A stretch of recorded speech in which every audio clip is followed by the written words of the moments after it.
Good morning. പ്രഭാത വാർത്തയിലേക്ക് സ്വാഗതം. ഞാൻ ഡോണ. കേന്ദ്ര സഹായം, ടൂറിസം, മെഡിക്കൽ കോളേജ്.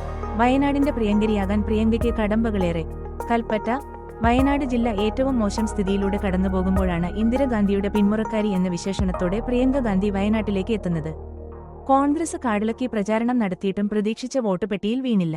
ലക്ഷ്യം വച്ച് ഭൂരിപക്ഷം നേടാനാകാത്തതു മുതൽ പ്രിയങ്കയെ ഇനി കാത്തിരിക്കുന്നത് വെല്ലുവിളികളുടെ നാളുകളാണ്. ഉപതിരഞ്ഞെടുപ്പിനോട് ജനം വേണ്ട രീതിയിൽ പ്രതികരിച്ചില്ല എന്നത് പോളിംഗിൽ നിന്ന് വ്യക്തമാണ്. സമീപകാലത്തെ ഏറ്റവും വലിയ പ്രതിസന്ധിയിലൂടെ നാട് കടന്നുപോകുമ്പോൾ പ്രിയങ്കയുടെ വരവിനോട് പലരും നിസ്സംഗ മനോഭാവമാണ് പുലർത്തിയത്.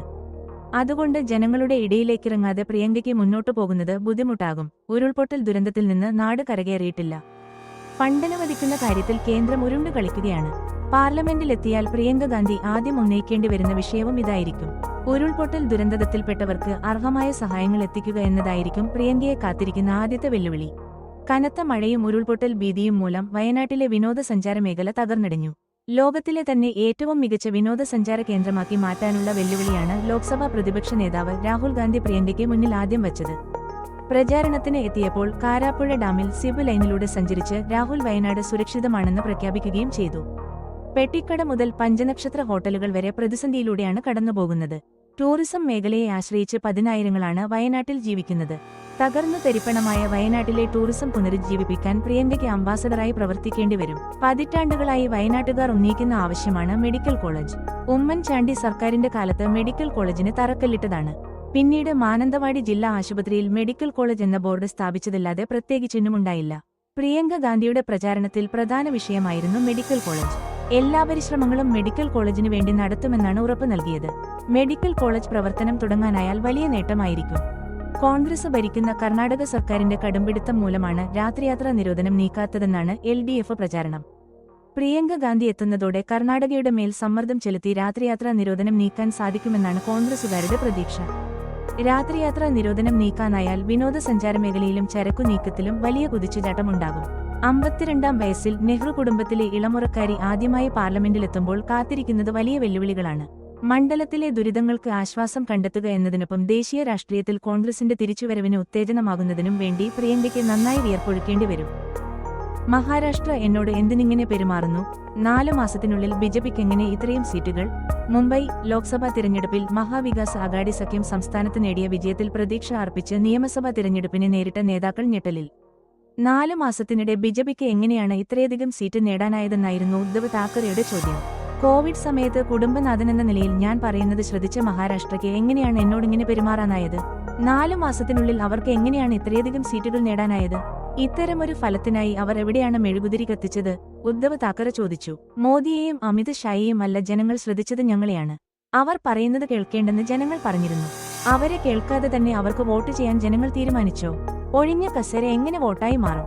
ആരാണ് യഥാർത്ഥ ശിവസേന? കഴിഞ്ഞ കുറെ വർഷങ്ങളായി പാർട്ടിയുടെ പേരും തിരഞ്ഞെടുപ്പ് ചിഹ്നവും സംബന്ധിച്ച് ഞങ്ങൾക്ക് ഒരു തീരുമാനവും ലഭിച്ചിട്ടില്ല, ഉദ്ധവ് താക്കറെ പറഞ്ഞു. രാജ്യത്ത് ഒരേയൊരു പാർട്ടി മാത്രമേ ഉണ്ടാകൂവെന്ന് ഏതാനും വർഷം മുമ്പ് ഇപ്പോഴത്തെ BJP അധ്യക്ഷൻ JP നഡ്ഡ പറഞ്ഞിരുന്നു. അദ്ദേഹം പറഞ്ഞതുപോലെ ഒരു രാജ്യം ഒരു പാർട്ടി എന്ന നിലയിലേക്കാണ് കാര്യങ്ങൾ പോകുന്നതെന്ന് തോന്നുന്നു. പ്രതീക്ഷ കൈവിടരുതെന്നാണ് താൻ ജനങ്ങളോട് പറയുന്നത്. ഈ വിജയത്തിനു പിന്നിൽ EVM ആണെന്ന് ചിലർ പറയുന്നുണ്ട്. ആളുകൾ വിജയം അംഗീകരിച്ചിട്ടുണ്ടെങ്കിൽ തനിക്ക് പ്രശ്നമില്ലെന്നും ഉദ്ധവ് താക്കറെ പറഞ്ഞു. തന്നിലർപ്പിച്ച വിശ്വാസത്തിനും സ്നേഹത്തിനും നന്ദി, വോട്ടർമാർക്ക് നന്ദി പറഞ്ഞ് പ്രിയങ്ക ഗാന്ധി ദില്ലി, വയനാട് ലോക്സഭ ഉപതെരഞ്ഞെടുപ്പിൽ റെക്കോർഡ് ഭൂരിപക്ഷത്തിന്റെ വിജയം നേടിയതിനു പിന്നാലെ വയനാട്ടിലെ വോട്ടർമാർക്ക് നന്ദി പറഞ്ഞ് പ്രിയങ്ക ഗാന്ധി തന്നിലർപ്പിച്ച വിശ്വാസത്തിനും സ്നേഹത്തിനും നന്ദിയുണ്ടെന്നും ഈ വിജയം നിങ്ങൾ ഓരോരുത്തരുടേതുമാണെന്നും പ്രിയങ്ക ഗാന്ധി എക്സിൽ കുറിച്ചു. വയനാട്ടിലെ പ്രിയപ്പെട്ട സഹോദരി, സഹോദരന്മാരെ എന്ന് അഭിസംബോധന ചെയ്തുകൊണ്ടാണ് പ്രിയങ്ക ഗാന്ധിയുടെ കുറിപ്പ്. നിങ്ങൾ ഓരോരുത്തരും എന്നിൽ അർപ്പിച്ച വിശ്വാസത്തിൽ അതിയായ സന്തോഷമുണ്ട്. വരും നാളുകളിൽ ഈ വിജയം നിങ്ങൾ ഓരോരുത്തരുടേതുമാണെന്ന് ഞാൻ തെളിയിക്കും. നിങ്ങളുടെ സ്വപ്നങ്ങളും പോരാട്ടങ്ങളും മനസ്സിലാക്കുന്ന ഒരാളെയാണ് നിങ്ങൾ തെരഞ്ഞെടുത്തതെന്നും ഉറപ്പുവരുത്തും. പാർലമെന്റിൽ വയനാടിന്റെ ശബ്ദമാകുമെന്നും പ്രിയങ്ക ഗാന്ധി കുറിപ്പിൽ പറഞ്ഞു. തനിക്ക് നൽകിയ അകമഴിഞ്ഞ പിന്തുണയ്ക്കും സ്നേഹത്തിനും ഒരുപാട് നന്ദിയുണ്ട്. തന്നോടൊപ്പം ഭക്ഷണവും വിശ്രമവുമില്ലാതെ 12 മണിക്കൂറിലധികം പ്രചാരണത്തിൽ പങ്കാളികളായ UDF പ്രവർത്തകരോട് ഒരുപാട് നന്ദിയുണ്ട്. ധൈര്യവും സ്നേഹവും നൽകി കൂടെ നിന്ന അമ്മയ്ക്കും റോബർട്ടിനും മക്കൾക്കും എത്ര നന്ദി പറഞ്ഞാലും മതിയാകില്ല. എല്ലാവരെക്കാളും ഉപരി പോരാളിയായി സഹോദരൻ രാഹുലും കൂടെ നിന്നു. എല്ലായ്പ്പോഴും രാഹുലിന്റെ പിന്തുണ തനിക്ക് കരുത്തു പകർന്നുവെന്നും പ്രിയങ്ക ഗാന്ധി കുറിച്ചു. Priyanka Gandhi, Indian National Congress 6,22,338, ഭൂരിപക്ഷം 4,10,931. Sathyan Mokeri, communist party of India 2,11,407. Navya Haridas, BJP 1,09,939. Santhosh Pulikkal, സ്വതന്ത്രൻ 1,400. Sheikh Jaleel, Navrang congress party 1,270. ഗോപാല സ്വരൂപ് ഗാന്ധി, കിസാന് മജ്ദൂര് ബെൽജോര് സംഘ് 1,243. സോനുസിംഗ് യാദവ്, സ്വതന്ത്രൻ 1,098. രുക്മിണി, സ്വതന്ത്രൻ 955. ആര്യ രാജന്, സ്വതന്ത്രൻ 549. Duggirala Nageswara Rao, Jatiya Janasena party 394. Jayendra Rathod, right to recall party 328. Doctor K Padmarajan, സ്വതന്ത്രൻ 286. A Seetha, Bahujan Dravida party 283. A Noor Muhammad, സ്വതന്ത്രൻ 265. ഇസ്മയില് സാബിയുള്ള, സ്വതന്ത്രൻ 221. അജിത് കുമാര്, സ്വതന്ത്രൻ 189. നോട്ട 5,406. പ്രിയങ്ക ഗാന്ധിയുടെ വിജയത്തിൽ കൽപ്പറ്റയിൽ ആഹ്ലാദ പ്രകടനവും നടന്നു. വിജയത്തിനു ശേഷം മല്ലികാർജുൻ ഖർഗെയുടെ വസതിയില് പ്രിയങ്ക ഗാന്ധി എത്തി. ദില്ലിയിലെ പ്രിയങ്കയുടെ വസതിക്ക് മുന്നിൽ മധുരം പങ്കിട്ടാണ് പ്രവർത്തകര് ആഹ്ലാദം പങ്കിട്ടത്. പ്രിയങ്ക വയനാട്ടിലേക്ക് പോകുന്നത് വൈകാതെ തീരുമാനിക്കുമെന്നും പ്രിയങ്ക പാർലമെന്റിൽ ഇന്ത്യ മുന്നണിയുടെ ശക്തമായ ശബ്ദമാകുമെന്നും രാഹുൽ വയനാടിനോടുള്ള സ്നേഹം തുടരുമെന്ന് വ്യക്തമാക്കിയെന്നും KC വേണുഗോപാല് പറഞ്ഞു. കൂമ്പാറയിൽ പിക്കപ്പ് വാൻ മറിഞ്ഞ് ഒരാൾ മരിച്ചു, 14ഓളം പേർക്ക് പരിക്ക്. കോഴിക്കോട് മേലെ കൂമ്പാറയിൽ തൊഴിലാളികളുമായി പോയിരുന്ന മിനി പിക്കപ്പ് വാൻ മറിഞ്ഞ അപകടം. അപകടത്തിൽ ഒരാൾ മരിച്ചു, നിരവധി പേർക്ക് പരിക്കേറ്റിട്ടുണ്ട്. മരിച്ചത് അതിഥി തൊഴിലാളിയാണ്. അതിഥി തൊഴിലാളികൾ സഞ്ചരിച്ച മിനി പിക്കപ്പ് വാൻ മറിഞ്ഞാണ് അപകടമുണ്ടായത്. കക്കാടംപൊയിലിൽ നിന്നും ജോലി കഴിഞ്ഞ് മടങ്ങുകയായിരുന്ന നിർമ്മാണ തൊഴിലാളികളാണ് വാഹനത്തിലുണ്ടായിരുന്നത്. മിനി പിക്കപ്പ് വാൻ നിയന്ത്രണം വിട്ട് മറിയുകയായിരുന്നുവെന്നാണ് റിപ്പോർട്ട്. അപകടത്തിൽ വാനിലുണ്ടായിരുന്ന 15ഓളം പേർക്കാണ് പരിക്കേറ്റതെന്നാണ് പ്രാഥമിക വിവരം. അപകടത്തിൽപ്പെട്ട 2 പേരുടെ പരിക്ക് ഗുരുതരമാണ്. പരിക്കേറ്റവരെ വിവിധ ആശുപത്രികളിലേക്ക് കൊണ്ടുപോയി.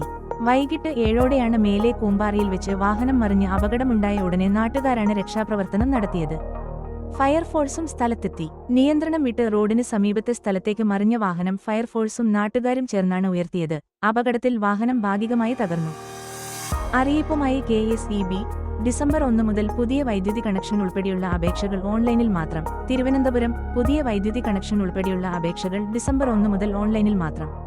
വൈദ്യുതി കണക്ഷൻ ഉൾപ്പെടെയുള്ള സേവനങ്ങൾ ലഭ്യമാകുന്നതിൽ ചിലപ്പോഴെങ്കിലും കാലതാമസമുണ്ടാകുന്നു എന്ന ഉപഭോക്താക്കളുടെ പരാതി പരിഗണിച്ച് അപേക്ഷകൾ പൂർണ്ണമായും ഓൺലൈനാക്കാൻ തീരുമാനിച്ചതെന്ന് KSEB അറിയിച്ചു. പുതിയ കണക്ഷനും മറ്റ് സേവനങ്ങൾക്കുമുള്ള ആപ്ലിക്കേഷനുകൾ ഡിസംബർ 1 മുതൽ ഓൺലൈനായി മാത്രമായിരിക്കും സ്വീകരിക്കുകയെന്നാണ് അറിയിപ്പ്. സെക്ഷൻ ഓഫീസിൽ നേരിട്ടുള്ള പേപ്പർ അപേക്ഷകൾ പൂർണ്ണമായും ഒഴിവാക്കും. ആദ്യം അപേക്ഷിക്കുന്നവർക്ക് ആദ്യം സേവനം എന്ന നിലയിൽ മാത്രം അപേക്ഷകൾ പരിഗണിക്കുന്നു എന്ന് ഉറപ്പാക്കുമെന്നും KSEB അറിയിച്ചു. അപേക്ഷാ ഫോം KSEBയുടെ ഉപഭോക്തൃ സേവന വെബ്സൈറ്റായ WSS KSEB എന്നിൽ മലയാളത്തിലും ഇംഗ്ലീഷിലും ലഭ്യമാക്കും. അപേക്ഷാ ഫീസടച്ച് 2 പ്രവൃത്തി ദിവസത്തിനുള്ളിൽ എസ്റ്റിമേറ്റ് എടുക്കും. എസ്റ്റിമേറ്റിന് അനുസരിച്ചുള്ള പണമടച്ചാൽ ഉടൻ സീനിയോറിറ്റി നമ്പരും സേവനം ലഭ്യമാകുന്ന ഏകദേശ സമയവും SMS, വാട്സാപ്പ് സന്ദേശമായി ലഭിക്കും. അപേക്ഷയുടെ പുരോഗതി ഓൺലൈനായി ട്രാക്ക് ചെയ്യാനും കഴിയുമെന്ന് KSEB വിശദീകരിച്ചു. GUPS ചെമ്പുകടവ് സുവർണ ജൂബിലി ആഘോഷം, സുവർണ വിസ്മയം ജൂബിലി വൃക്ഷത്തൈ നടൽ ഉദ്ഘാടനം ചെയ്തു. കോടഞ്ചേരി ചെമ്പുകടവ് GUP സ്കൂളിൽ സുവർണ ജൂബിലി ആഘോഷങ്ങളുടെ തുടക്കം സ്കൂൾ അങ്കണത്തിൽ വൃക്ഷത്തൈകൾ നട്ടുകൊണ്ട് 2024 നവംബർ 22-ന് ആരംഭിച്ചു. പ്രധാന അധ്യാപകനായ സുരേഷ് തോമസ് സ്വാഗതം ആശംസിച്ച ചടങ്ങിൽ കോടഞ്ചേരി പഞ്ചായത്ത് വിദ്യാഭ്യാസ standing committee chairman CB Chirandayath അധ്യക്ഷത വഹിച്ചു. കോടഞ്ചേരി പഞ്ചായത്ത് പ്രസിഡന്റ് അലക്സ് തോമസ് ചെമ്പകശ്ശേരി, സ്കൂളിൽ ആദ്യമായി പ്രവേശനം നേടിയ ബെന്നി സെബാസ്റ്റ്യൻ എന്നിവർ ചേർന്ന് ചടങ്ങ് ഔപചാരികമായി ഉദ്ഘാടനം ചെയ്തു. കാലാവസ്ഥ മാറ്റം, വനവൽക്കരണം തുടങ്ങിയ വിഷയങ്ങളെക്കുറിച്ച് ഇരുവരും വിദ്യാർത്ഥികളുമായി സംവദിച്ചു. തുടർന്ന് പൂർവ്വ വിദ്യാർത്ഥികളായ ബെന്നി സെബാസ്റ്റ്യൻ, ലീന രാജു, അബ്ദുൾ റഷീദ്, ബേബി വട്ടകുന്നേൽ, മോഹനൻ എരമംഗലത്ത്, റഷീദ് ചെമ്പുകടവ് എന്നിവർ ചേർന്ന് സ്കൂൾ അങ്കണത്തിൽ വൃക്ഷത്തൈകൾ നട്ടു. പഞ്ചായത്ത് വൈസ് പ്രസിഡന്റ് ജമീൽ അസീസ്, വിദ്യാഭ്യാസ standing committee chairperson Vanaja Vijayan, MPTA president Anu Ajith തുടങ്ങിയവർ ചടങ്ങിൽ ആശംസകൾ അർപ്പിച്ച് സംസാരിച്ചു. 1ാം ക്ലാസ്സിലെ സംയുക്ത ഡയറി 100 ദിവസം പൂർത്തിയാക്കിയ കുരുന്നുകൾക്കും കോഴിക്കോട് റവന്യൂ ജില്ലാ കലോത്സവത്തിൽ വന്ദേ മാതരം ഗ്രേഡ് കരസ്ഥമാക്കിയ വിദ്യാർത്ഥികൾക്കുമുള്ള സമ്മാന വിതരണം ചടങ്ങിൽ വെച്ച് നടത്തി. PTA, MPTA അംഗങ്ങൾ, പൂർവ്വ വിദ്യാർത്ഥികൾ, അധ്യാപകർ തുടങ്ങിയവർ പങ്കെടുത്ത ചടങ്ങിൽ PTA പ്രസിഡന്റ് ടോണി പന്തലാടി നന്ദി അർപ്പിച്ചു. പോലീസുകാരനെതിരെ ആരോപണം ഉന്നയിച്ച് യുവാവ് ജീവനൊടുക്കി. കോഴിക്കോട് രാമനാട്ടുകരയിൽ പോലീസുകാരനെതിരെ ആരോപണം ഉന്നയിച്ച് യുവാവ് ജീവനൊടുക്കി. നിസരി ജംഗ്ഷൻ സ്വദേശി പ്രവീഷ് കുമാറിനെയാണ് മരിച്ച നിലയിൽ കണ്ടെത്തിയത്. ഫറോക്ക് പോലീസ് സ്റ്റേഷനിൽ ജോലി ചെയ്തിരുന്ന ഉദ്യോഗസ്ഥനെതിരെയാണ് ആരോപണം. ഇന്നലെ രാവിലെയാണ് പോലീസുകാരനെതിരെ ആരോപണം ഉന്നയിച്ചുള്ള വീഡിയോ പ്രവീഷ് കുമാർ വാട്സാപ്പിലൂടെ അടുത്ത സുഹൃത്തുക്കൾക്കും ബന്ധുക്കൾക്കും അയച്ചു നൽകിയത്. പിന്നാലെ അന്വേഷിച്ചിറങ്ങിയവരാണ് രാവിലെ 7:30യോടെ യുവാവിനെ വീടിന് സമീപത്തെ കടമുറിയിൽ തൂങ്ങിയ നിലയിൽ കണ്ടെത്തിയത്. പ്രവീഷ് കുമാറിനെതിരെ ഭാര്യ ഗാർഹിക പീഡനത്തിന് പരാതി നൽകിയിരുന്നു. മക്കളെ ഉപദ്രവിച്ചതിന് ബാലസംരക്ഷണ വകുപ്പ് പ്രകാരവും കേസെടുത്തിരുന്നു. ഇതിന് പിന്നിൽ ഫറോക്ക് സ്റ്റേഷനിൽ നേരത്തെ ഉണ്ടായിരുന്ന പോലീസ് ഉദ്യോഗസ്ഥനാണെന്നാണ് പ്രവീഷിന്റെ ആരോപണം. പ്രവീഷിന്റെ സുഹൃത്തുക്കളും ഇത് വിശ്വസിക്കുന്നു. മെഡിക്കൽ കോളേജിലെ പോസ്റ്റ്മോർട്ടത്തിന് ശേഷം ബന്ധുക്കൾക്ക് വിട്ടുനൽകിയ മൃതദേഹം വൈകിട്ട് സംസ്കരിച്ചു. സംഭവത്തിൽ അസ്വാഭാവിക മണത്തിന് കേസ് എടുത്ത് അന്വേഷണം തുടങ്ങി. മദ്യപിച്ച് നിരന്തരം ഭാര്യയെ ഉപദ്രവിച്ചിരുന്നെന്നും പലതവണ ആവർത്തിച്ചതിനെ തുടർന്നാണ് 2 വർഷം മുൻപ് ഇയാൾക്കെതിരെ കേസെടുത്തതെന്ന് പോലീസ് പറയുന്നു. നെല്ലിപ്പൊയിൽ അങ്ങാടിയിൽ കോൺഗ്രസ് ആഹ്ലാദ പ്രകടനം നടത്തി. നെല്ലിപ്പൊയിൽ വയനാട് പാർലമെന്റ് ഉപതെരഞ്ഞെടുപ്പിൽ UDF സ്ഥാനാർത്ഥി പ്രിയങ്ക ഗാന്ധിയെ വമ്പിച്ച ഭൂരിപക്ഷത്തിൽ വിജയിപ്പിച്ച വോട്ടർമാർക്ക് അഭിവാദ്യങ്ങൾ അർപ്പിച്ചുകൊണ്ട് നെല്ലിപ്പൊയിൽ അങ്ങാടിയിൽ കോൺഗ്രസ് ആഹ്ലാദ പ്രകടനം നടത്തി.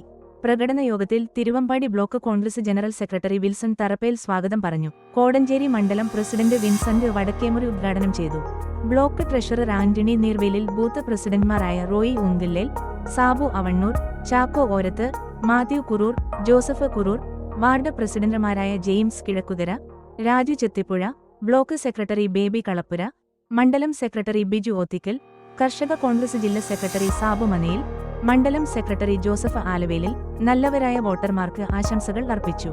സണ്ണി പനന്താനത്ത്, തോമസ് കയത്തുങ്കൽ, സ്കറിയ പടിഞ്ഞാറ്റുമുറി, ബെന്നി മറ്റപ്പള്ളി, ജോസ് കോട്ടൂർ, ജോബിൻ ചുരുളിൽ എന്നിവർ നേതൃത്വം നൽകി. കോടഞ്ചേരി പുത്തൻകണ്ടത്തിൽ ജോയ്, അച്ചാമ്മ മകൾ ഫോണിയ 48 നിര്യാതയായി. സംസ്കാരം ഇന്ന് 24 നവംബർ 24 2:30 ഭവനത്തിൽ ആരംഭിച്ച് കാഞ്ഞിരപ്പാറ സെന്റ് ജോൺസ് മലങ്കര കത്തോലിക്ക പള്ളി സെമിത്തേരിയിൽ. ഭർത്താവ് സജി കരിമ്പനക്കുഴിയിൽ, കൂരാച്ചുണ്ട്. മകൾ സാനിയ UK. വാർത്തകൾ കഴിഞ്ഞു. നമസ്കാരം. വാർത്തകളും പരസ്യങ്ങളും അറിയിക്കുവാൻ വേണ്ടി കോടഞ്ചേരി മീഡിയ അഡ്മിന്മാരെ ബന്ധപ്പെടാവുന്നതാണ്.